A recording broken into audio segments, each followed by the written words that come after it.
Olá, bem-vindo à nossa aula do canal Vida Sensacional. Hoje eu vou falar um pouco sobre aqui a pesquisa do Juan Ribot sobre a história da radiestesia, um pouco da história, porque às vezes a gente tem muita gente que fala, né, que radiestesia é pseudociência, que não funciona, que isso é tudo coisa da sua cabeça e tudo mais. Mas veja, se a partir da história, quando a gente começa a entender o que cada um pesquisou, que situações, como eles aplicaram, poxa, será que é coisa da cabeça de tanta gente isso? Por que que funcionou? Por que que isso daí até hoje persiste, tá? Então, a história, ela nos traz, vamos dizer assim, vários porquês. O que cada um aqui aprendeu, ensinou e aplicou da radiestesia. Aí a gente entende um pouquinho melhor, tá? Meu nome é Carolina Pfeffer e aqui nesse canal do Vida Sensacional eu falo sobre como a radiestesia pode ser um instrumento muito eficaz para a gente tratar as raízes lá das dores da nossa alma, as raízes emocionais mais profundas. Para quê? Para que a gente tenha saúde, prosperidade, relacionamentos melhores na nossa vida, que a gente tenha felicidade. Então, aqui desse livro, Radiônica, a Ciência do Futuro, aqui na página 48, 49, ele começa, né? Radiônica, sua história e possíveis explicações. Então, antes de tentar definir a radiônica, vamos dar um passeio junto com muitas pessoas que tiveram a ousadia de desafiar as leis científicas do seu tempo. Antes, assim, existe uma discussão, né? O que seria a radiestesia e o que seria a radiônica? A radiestesia, ela detecta vibrações, a radiônica é o que modifica as vibrações. Isso a gente encontra várias pessoas falando a mesma coisa. Mas veja, dentro de uma mesa radiônica eu tenho o aparelho, tá? Dentro da mesa de radiestesia eu uso de ondas de forma, muitas vezes. Então eu não tenho, ela não é ligada na tomada, por exemplo. A radiônica, a mesa radiônica, ela é um instrumento eletrônico. Então, poxa, as duas detectam, as duas alteram, as duas equilibram, porque funciona. Quando a gente tem resultados aqui com pessoas diferentes, você fala, não é só eu. Se a pessoa não estava nem esperando isso e de repente aconteceu, quer dizer que de fato o tratamento teve eficácia, tá? Então não é assim uma coisa que, será? Mas funciona para um, não funciona para outro. Não funciona para quem bloqueia, tá? Para quem recusa. Porque aqui não é trabalho, vamos dizer assim, de obsessor. É trabalho dentro do teu livre-arbítrio. Então, se você renunciar, se você dizer, não quero isso para mim, aí, de fato, não vai acontecer, tá? Mas, tirando isso, sim, funciona. Então, aqui, né, vamos citar alguns nomes, não todos, dos precursores desse campo que nos ocupa no momento, a chamada atualmente radiônica. Desde o início da humanidade, se conhece aquilo que hoje chamamos de energia, e que foi recebendo ao longo do tempo diferentes nomes. Os hindus, há mais de 3.000 anos antes de Cristo, conheciam como prana. Seria uma energia não física que absorveríamos do universo, através de centros de energia conhecidos como chakras. Hermes Trismegisto chamava de telesna, Platão, nous. Hipócrates dizia que era via medicatriz naturae, também a chamava ignis sublitissimus. Aristóteles a denominava causa formativa, Galena facultas formatrix, Paracelso alcaestes. Os alquimistas a chamavam de quinta essência, espírito universal. E como era chamada pelos ocultistas, Descartes a chamava matéria sutil. E assim poderíamos fazer uma lista interminável de nomes. De quê? De pessoas que perceberam que havia uma energia que fluía das pessoas, independentemente se elas quisessem, se elas acreditassem, se elas quisessem fazer ou não, tá? Essa energia é aquilo que a gente detecta em radiestesia e radiônica. Quem detecta a mente? Qual mente? Uma mente treinada, uma mente apta. Para quê? Para não só detectar, como para entender os sinais que os instrumentos de radiestesia vão indicar. É possível fazer tudo isso sem instrumentos? É, só que é menos visual. Com o instrumento eu estou enxergando se a energia é positiva ou negativa. Vai além da minha percepção. Então é mais fácil. A partir do momento que eu tenho uma mente do eu inferior educada, eu consigo acessar a mente do eu superior, que vai me dar as respostas. Então, quando eu pergunto, existe uma diferença muito grande entre eu perguntar e intencionar a resposta, ou eu perguntar e esperar a resposta, tá?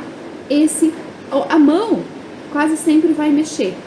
Isso é tema para outro vídeo, tá? Que eles já descobriram quem é que mexe o pêndulo, né? Não é assim uma força sobrenatural ou mesmo na época da Inquisição, né? Uma força demoníaca que mexe o pêndulo. Mas é esse contato com a energia pura e verdadeira que perpassa todos nós. Nós temos o nosso pote de energia, como se a gente fosse um copo. Aqui cabe um pouco de água, mas não é toda a água que existe. Aqui cabe a água de dentro desse copo. Ok, se o copo fosse maior, caberia mais. Se o copo fosse menor, caberia menos. Mas não dá para definir toda a água por aquilo que está aqui. É assim cada pessoa. Eu tenho um pouco, sim, da energia universal, do jeito que ele está falando aqui. E por isso eu consigo detectar, através da radiestesia, a energia do outro copo, e da outra pessoa, e do outro copo, e assim vai, tá? Então, assim, quando o Juan, ele fala disso, quer dizer, a radiestesia não está medindo uma ilusão, ela está medindo alguma coisa que muita gente já suspeitou, que deram nomes diferentes, mas que sim, que a gente sabe que existe, né? Então aqui ele vai falar um pouquinho da história, a partir de 1490, na Suíça, com Paracelso. Ele era um grande médico e pesquisador da natureza. Ele dizia que o homem possuía um débil magnetismo e que os astros eram responsáveis por sentimentos, por pensamentos, caráter e o destino dos homens. Então, antes da gente entender, né, esses conceitos também de psique, de alma, de emoções, do corpo emocional, era atribuído aos astros, a um ser externo, aquilo que a gente poderia estar sentindo ou estar percebendo que não fosse, vamos dizer assim, justificável de forma racional. Então, o sistema terapêutico de Paracelso baseava-se em remover distúrbios do campo de energia vital, e ele usava para isso ímãs, os quais colocava propriedades curativas, que atuariam como uma continuação dos astros no ser humano. Então aqui já tinha terapia com ímãs, em 1490. Esse trabalho de Paracelso foi retomado por um médico inglês, Gilbert, médico da Rainha Isabel da Inglaterra, que publicou um tratado sobre magnetismo, intitulado De Magnete. É o primeiro livro sério que realmente conhecemos sobre o magnetismo.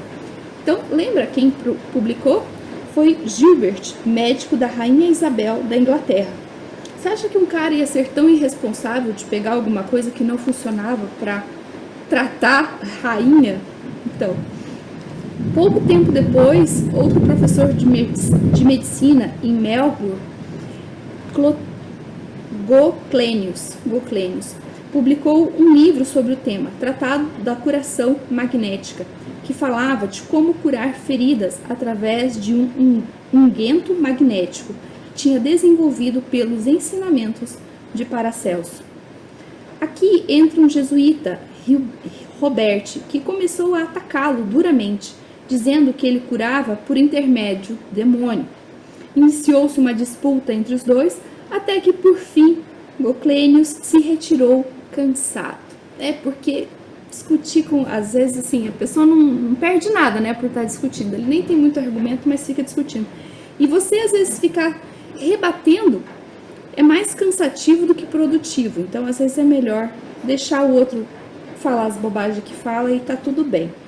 Se não acredita que funciona, não acredita. Para você não vai funcionar, você tá certo, você determinou que não vai funcionar. Pronto, é isso daí. Outro grande defensor das doutrinas de Paracelso foi o grande médico e químico belga Van Helmont, que concluiu essa teoria dizendo que uma força magnética irradiava do homem e podia ser usada para influenciar as mentes e os corpos dos outros. Deixando alguns outros nomes que continuaram trabalhando com o magnetismo, encontramos-nos com Mesmer, nascido na Suíça, em 1734, mas se radicou em Viena, onde também foi influenciado pelos estudos de Paracelso. Defendeu uma tese de doutorado publicada em 1766, recebendo o título de doutor em medicina. O tema da tese foi De Planetarium in Fluxo, onde apresenta a influência dos astros sobre o corpo humano. Trabalhava com astrologia e com medicina, atribuindo ao magnetismo propriedades fantásticas. Estava convencido de que o ser humano possuía esse magnetismo. Veja, as terminologias, elas mudam. Por quê? Porque o avanço, às vezes, não é só em uma área. Aqui foi falado de médicos, foi falado de pessoas que procuravam o quê? O melhor para os seus pacientes, resolver a questão. Hoje, ainda a gente consegue fazer diagnóstico através de radiestesia, sabe? Por quê? Por causa das perguntas certas, mas hoje a gente tem outros instrumentos que também conseguem fazer diagnósticos. Mas a questão, às vezes, é o seguinte, a pessoa vem e ela, vamos dizer assim, tá com 3 problemas diferentes, né? Aí, hoje tem medicina diagnóstica, não precisa perguntar, né? Eu posso perguntar, o fígado de tal fulano, de 0 a 100, quanto que ele está bem? Tá 100%, ok. O rim, tá quase 100%. O estômago tá 50%. Tá, vamos dizer que ele tem um problema no estômago, mas que ele sente outras coisas, não é necessariamente no estômago, ele sente, sei lá, formigamento na mão. Tem relação uma coisa com a outra? Não, mas pode ter a questão do estômago com a questão da ansiedade. Tem? Tem. Aí a pessoa vai lá e toma remédio para ansiedade. Ela está combatendo uma das causas do estômago? Ou será que o estômago é causa? Aí tem que olhar a alimentação. Às vezes, eu posso perguntar aqui, o estômago é causa da ansiedade? Não. Mas a ansiedade é causa do problema do estômago? Sim. Resolver o estômago vai resolver a ansiedade? Não. A consequência se torna a causa em si mesma. Então, através aqui da pergunta certa e através das dimensões que a gente consegue acessar, a gente consegue sim desvincular a causa das consequências e principalmente tratar uma consequência, tratar outra consequência. E principalmente, para quê? Lembra aqui na leitura que ele falava? A questão do fluxo, o fluxo universal precisa correr de forma harmônica. Aí sim a saúde se restabelece, tá? Então, assim, aqui tem bastante história, tá? Sobre as pessoas, sobre o que foi descoberto, sobre como foi externalizado isso, os livros que foram lidos, foram escritos, aliás, tá? Então, aqui os doutores, ó, tem muita coisa aqui. Aí ele vai citar algumas pessoas, mais aqui pra frente, na página 59. Então, ele fala da doutora Ruth Dron. Seguindo a linha de evolução da radiônica, merece especial atenção a doutora Ruth Dron, que introduziu inovações importantes. Uma delas foi a primeira pessoa a colocar um sistema de percussão revestido de borracha no aparelho radiônico para ser utilizado como detector. Lembra que eu falei que uma das diferenças entre radiestesia e radiônica é que a radiônica usa um aparelho eletrônico? Então, aparelho eletrônico da radiônica.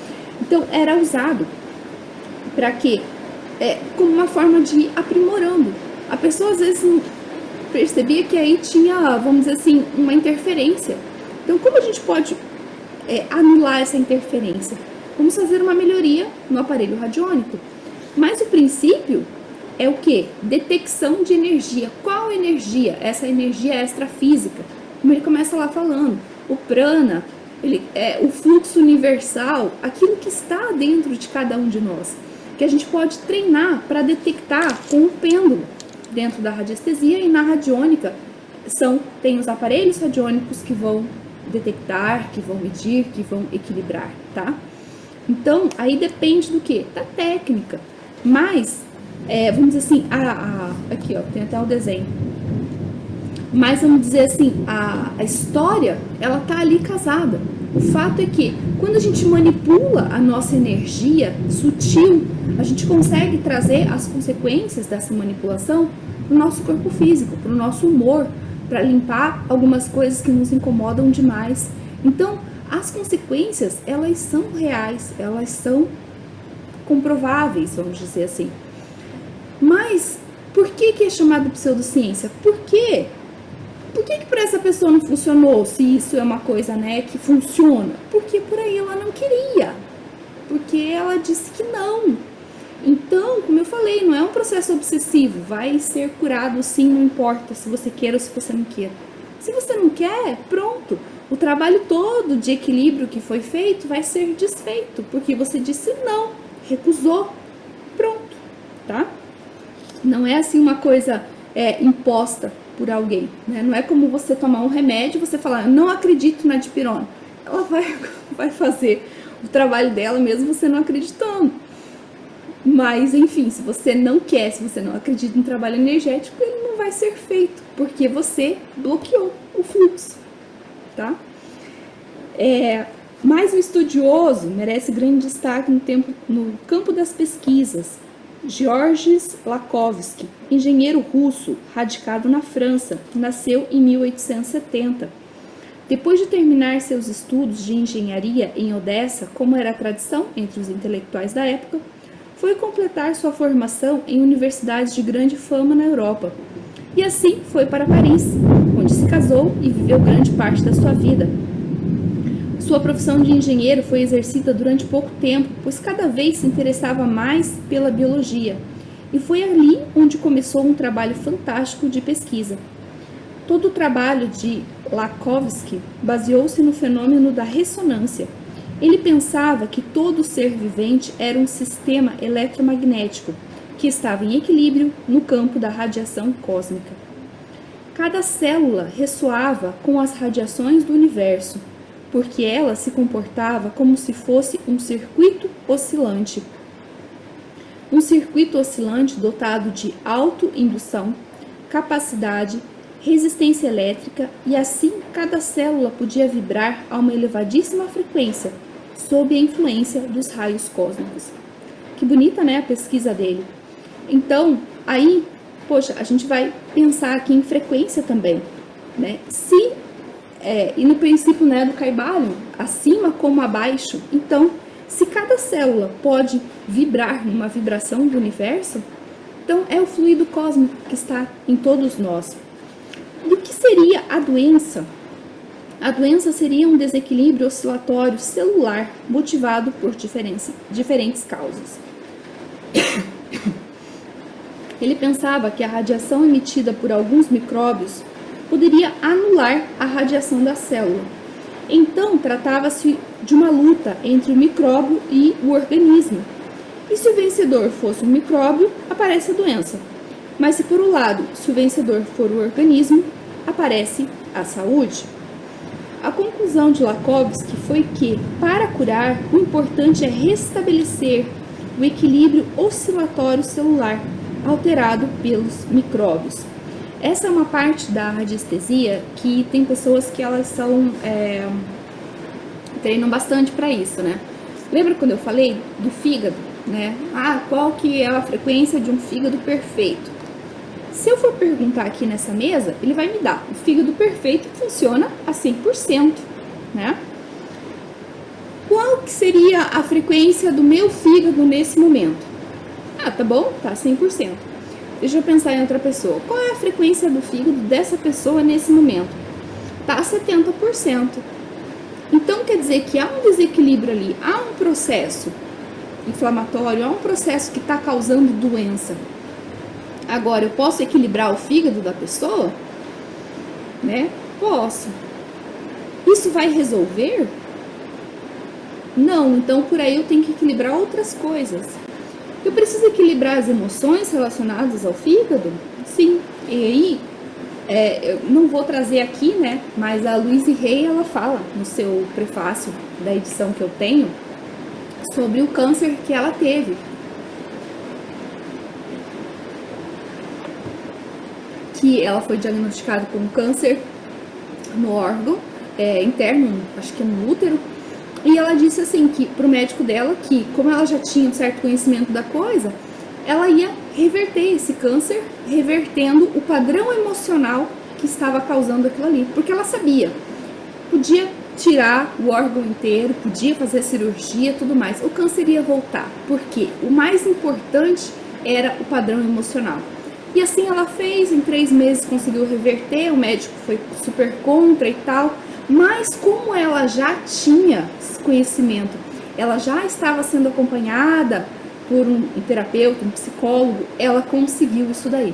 Então, quer dizer assim, real, funciona? Sim. A radiestesia ajuda? Ajuda. Às vezes a pessoa não sabe bem por onde começar, né? Como no caso da Luísa, ela sabia.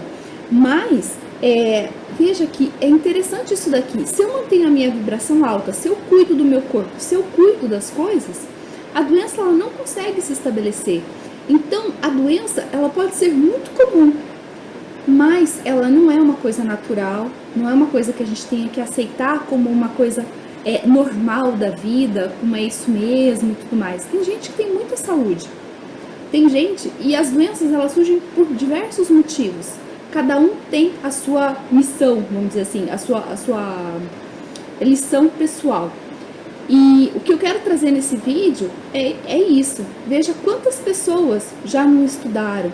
Das épocas antigas, 1870, o cara era engenheiro. Então, assim, são pessoas que eles não estavam brincando, eles não estavam achando que isso podia ser ou não podia ser.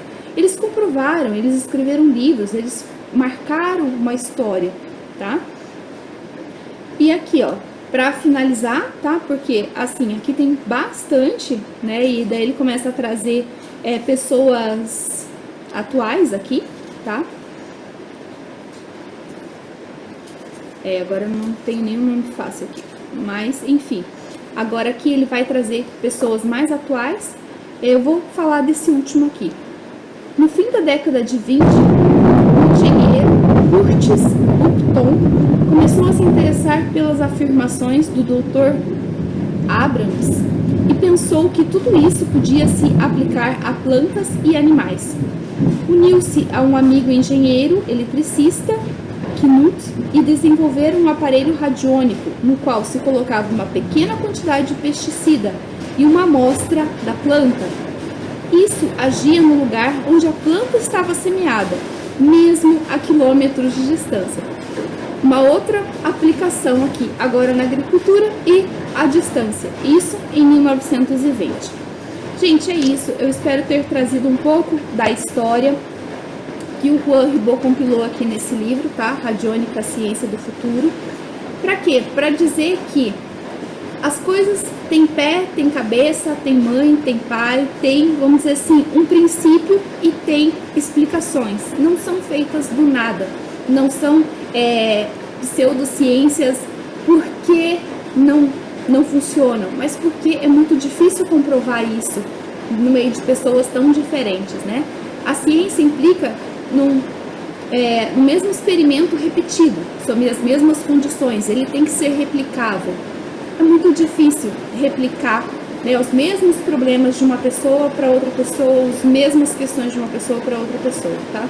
A história nos ajuda bastante a entender que não surgiu do nada, não é uma coisa absurda, é uma coisa bastante estudada. É isso, se inscreva no canal, eu espero que vocês tenham gostado e até o próximo vídeo.